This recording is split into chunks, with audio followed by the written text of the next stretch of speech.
Thank you. It's good to be here. Good to see everyone.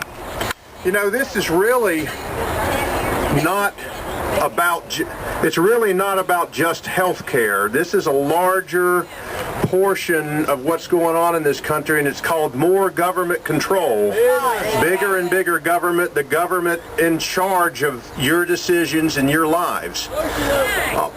One thing that you've got to see in the big picture is, in this country, the federal government has now promised far more than it can hope to deliver. The unfunded liability over, I think, a 50-year period of all the government programs, Social Security, Medicare, you add them all up, is now over $60 trillion.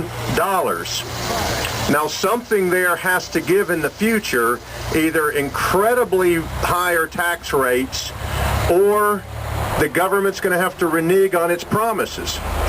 This health care plan is adding, by estimates of the Congressional Budget Office, another trillion. The CBO is usually way low.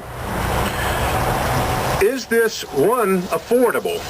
No. Two, is this really something that our Constitution allows our federal government to do? You know, we were set up in a country as having limited government. We had documents that set forth what the powers of the federal government were. Our founding fathers were very fearful of a powerful central government.